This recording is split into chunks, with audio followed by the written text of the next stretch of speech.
पढ़ाई लिखाई उस देश में हो नहीं रही है, केवल मदरसे की शिक्षा ले रहे हैं जिसमें साइंटिफिक एजुकेशन है नहीं, रोजगार है नहीं, आटा खरीदने में जंग हो रही है देश के अंदर, बेरोजगार और अनपढ़ लोगों की फौज जहां भी इकट्ठी होगी वहां बहुत सारे लोग लड़ाकू बनेंगे। नरेंद्र मोदी और इंदिरा गांधी का स्वभाव एक जैसा है। देखिए, समझदार आदमी की पहचान क्या है? वो युद्ध खुद चुनता है। कोई आपको उकसाए कि युद्ध लड़ लो, मुझसे युद्ध लड़ लो, नहीं लड़ना है, क्योंकि आप फ्री नहीं है, आपके पास काम है। आपको अपना रॉकेट भेजना है चंद्रमा पे, मंगल पे भेजना है, उनके झंडे पे चंद्रमा है, हमारा चंद्रमा पे झंडा है। तो ये अंतर ध्यान रखना ना। मैं समझदार आदमी झगड़ा तभी करता है जब उसको पता है कि किसी से कोई चारा नहीं है। लोग भी इतने प्यारे हैं, पहले बोल रहे थे कब करोगे कब करोगे कब करोगे कब करोगे, 10 दिन हो गए, कब करोगे। जैसे हमला किया उसके बाद क्या है? डीएस्केलेट डीएस्केलेट डीएस्केलेट, थोड़ा और बड़ा, से नो टू वॉर, से नो टू वॉर। एक ही इंसान तीनों टैग चला रहा था सोशल मीडिया पे। गिरगिट भी शर्मा जाएगी जब आप इस तरह से रंग बदलेंगे अपना। अरे भाई, स्टैंड पे कायम रहो। और यदि आप सोचें कि पाकिस्तान छोटा सा देश है, हम मार देंगे, खाली कर देंगे, बर्बाद करके आ जाएंगे, दरअसल आप ये कह रहे हैं कि हम पाकिस्तान के साथ साथ चीन को भी और जरूरत पड़ी अमेरिका को मार देंगे। अब जमाना है प्रॉक्सी वॉर का। युद्ध ना करेंगे, ना अनाउंस करेंगे, ऐसे काम करके आ जाएंगे। और पाकिस्तान इसमें एक्सपर्ट हो चुका ठीक ठाक। कहने वाले कहते हैं कि हम भी एक्सपर्ट हो चुके हैं, बलूचिस्तान में चीजें ऐसी नहीं हो जाती हैं। हमें नहीं पता, हम तो मानते हैं ऐसी हो जाती हैं क्योंकि वहां के लोग चाह रहे हैं आजाद होना। पर हमें पाकिस्तान के बारे में ठीक से पता है।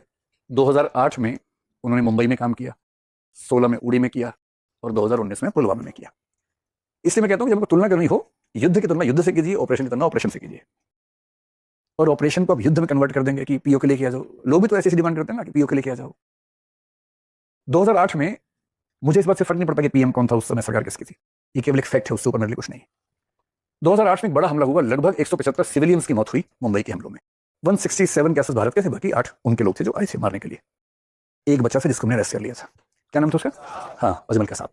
बाकी सब मरे थे, तो उनको हटा के 166 के आसपास भारत के लोग थे। बहुत बड़ी बात थी। कुछ अमेरिकी लोग भी थे, इजराइल के यहूदी लोग भी उसमें आते थे। दुनिया भर में न्यूज़ बनी। अब भारत एक जिम्मेदार देश के रूप में बहुत प्रसिद्ध रहा है। भारत की सरकार ने जिम्मेदारी से काम लिया, प्रमाण इकट्ठे किए, डोजियर बनाया और वो डोजियर लेके दुनिया भर को दिखाया। और इसको बोलते हैं कि मैं डिप्लोमेटिक तरीके से जवाब दिया। मनमोहन सिंह उस समय भारत के प्रधानमंत्री थे, यूपी की सरकार थी, डिप्लोमेटिक तरीके से हमने जवाब दिया। अब दिक्कत यह है कि कोई मधुमक्खी को काटना चाह रही है और आप उसको ज्ञान दे रहे खड़े होकर कि देखो काटना अच्छी बात नहीं है, नहीं अच्छा नहीं है ना, no bad habits, bad girl no. अब मधुमक्खी है ना, मक्खा होता तो बैड बॉय बोल देते हैं, तो इसमें क्या कर सकते हैं। तो इससे तो बात नहीं बनती है। इस सामने वाला अगर समझने को तैयार ना हो तो आपको कुछ तो करना पड़ेगा ना। जो हमारी सरकार ने इस बीच में एक प्रेस कॉन्फ्रेंस में कहा कि शांति नहीं अब रण होगा। तो याचना नहीं अब रण होगा, जीवन जाए या कि मरण होगा।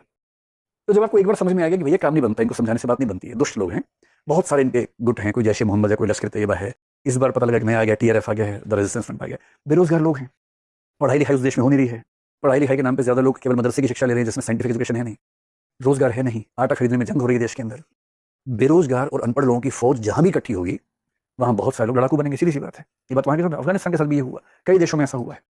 जहां जहां बहुत बड़ी लोगों की संख्या है, अनपढ़ लोग हैं, या शिक्षा मिली है तो धार्मिक शिक्षा है, वैज्ञानिक शिक्षा नहीं है, साइंटिफिक एजुकेशन नहीं है, रोजगार है नहीं, तो अंत में क्या होगा? यही सब होगा। फिर अफीम की खेती होगी, आतंकवाद होगा, वो भी तो बिजनेस ही तो है।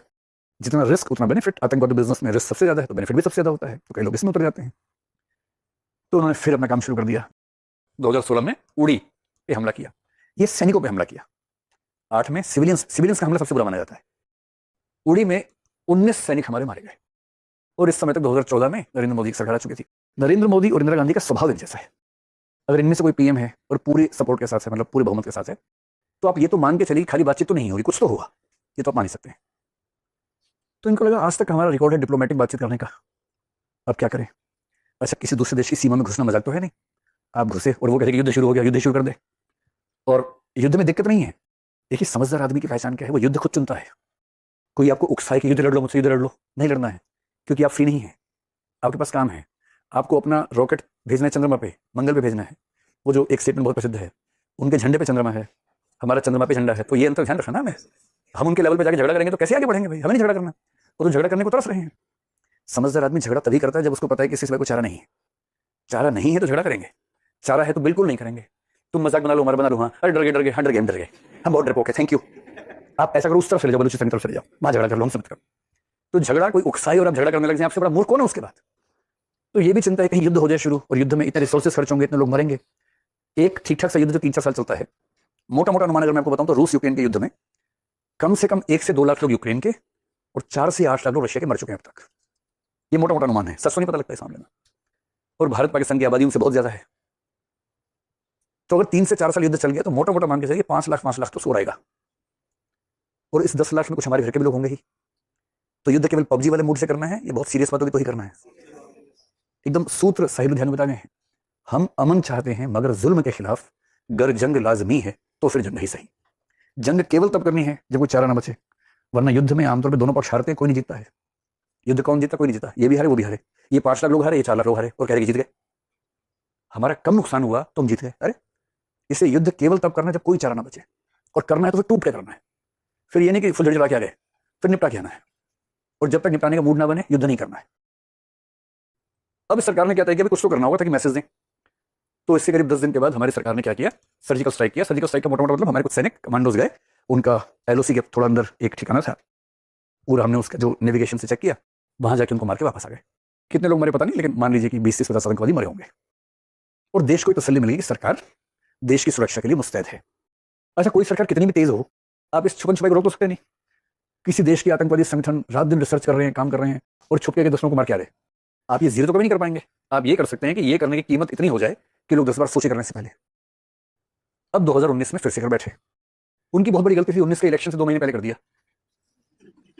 अगर वो मोदी जी को नहीं चाहते थे, इलेक्शन के बाद करते। पहले करोगे वो एक्शन लेंगे, जनता और समर्थन में आ जाएगी। तो पुलवामा में उन्होंने क्या किया, एक बस जो कि सीआरपीएफ की थी, 40 लोग हमारे अर्धसैनिक बलों के पैरामिलिट्री फोर्स के मारे। बहुत बड़ा हादसा था। एक ही आदमी ने किया, अपनी कार में बहुत सारा क्या बोलेंगे एम्यूनेशन भरा और जाके टक्कर मार दी।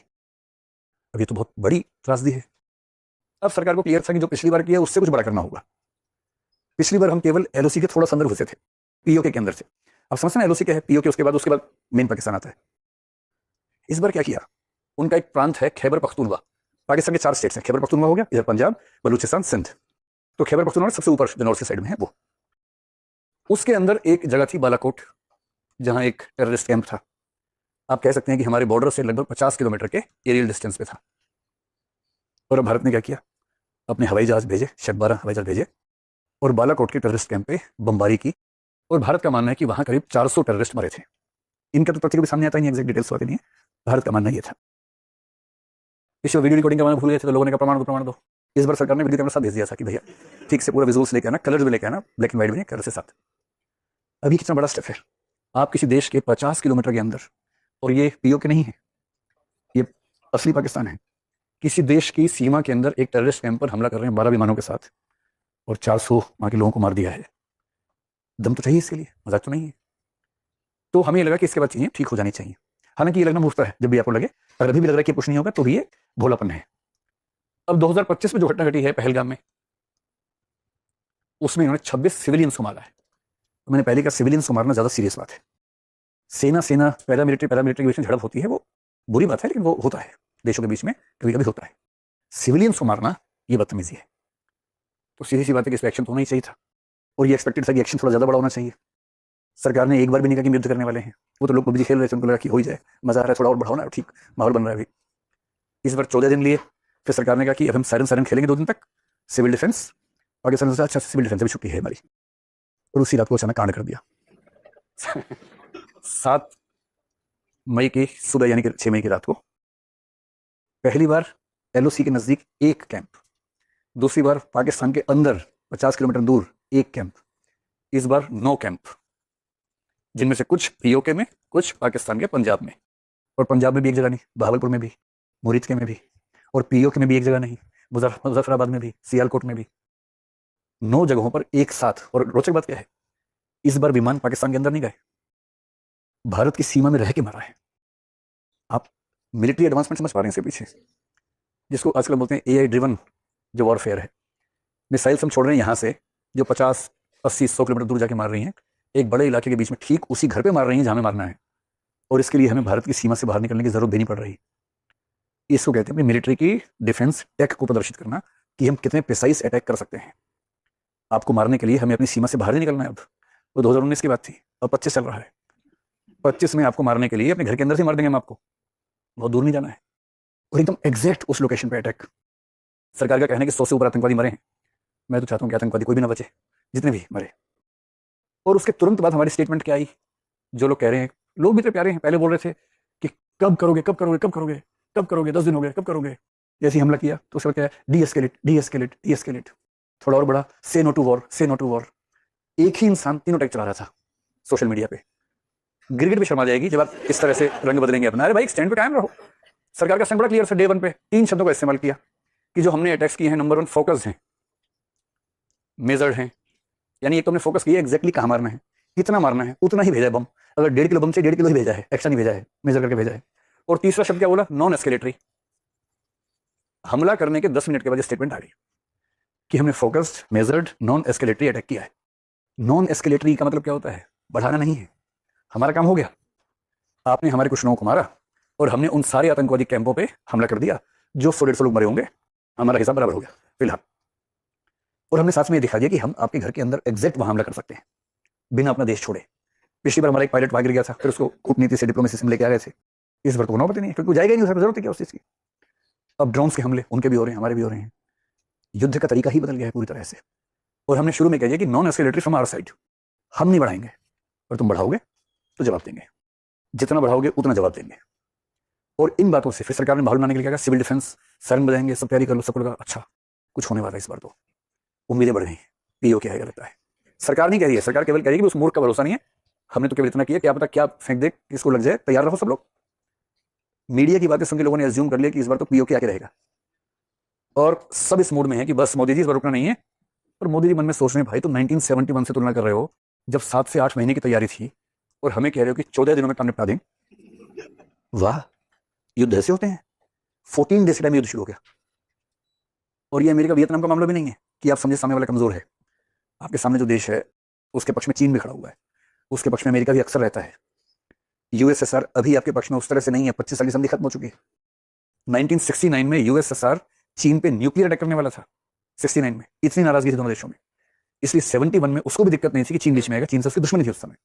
और 2014 से यूएसएसआर और रशिया और चाइना, इनके बीच में स्ट्रेटेजिक टॉक्स और फ्रेंडशिप हो चुकी है। आज की दुनिया में दो ताकत नहीं है, बाइपोलर नहीं है, मल्टीपोलर वर्ल्ड है। चीन अलग ताकत है, रशिया अलग ताकत है, अमेरिका अलग ताकत है, यूरोप में है, इसराइल एक ताकत है, भारत एक ताकत है। सबके साथ संबंध अलग अलग है। पाकिस्तान के पास एक इक्का क्या है उसका, मैं मुस्लिम देश हूँ, सारे मुस्लिम देश मेरे साथ होने चाहिए, बेशक ना हो, कम से कम एक बात कहने को तो है उसके पास। अमेरिका उसका साथ आमतौर पर देता है, इस बार भी हमने देखा दिया ही है। चाइना एकदम साथ में खड़ा हुआ है। यूएसएसआर हमारे साथ नहीं खड़ा है, क्योंकि यूएसएसआर और यूक्रेन, इसमें सॉरी रशिया को मैं बार-बार बोल रहा हूँ, रशिया और यूक्रेन के युद्ध में हमने रशिया का खुल के सपोर्ट नहीं किया, हमने बैलेंस बनाया।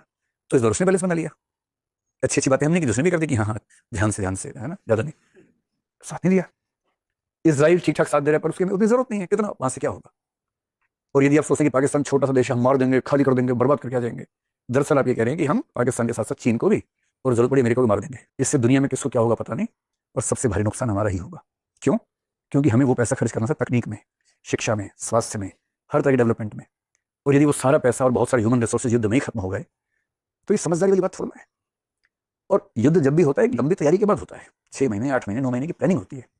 इसलिए जो मैं आपको समझाना चाह रहा हूँ, अगर आपके मन में भी ऐसा भाव है कि पता नहीं क्या हुआ, तो सीधी सी बात समझ लीजिए कि हमने इस ऑपरेशन में जो पर्पस रखा था, हमने उसको हासिल कर लिया। हमारा क्या पर्पस था कि जहां से इनकी ट्रेनिंग हुई थी उस पर हमला करने में कर दिया हमला, उसके अंदर जाके हमला किया, 9 स्थानों पर हमला किया, बहुत प्रिसाइज किया, हमारी मिलिट्री टेक्नोलॉजी कितनी बेहतर सब कुछ दिख गया।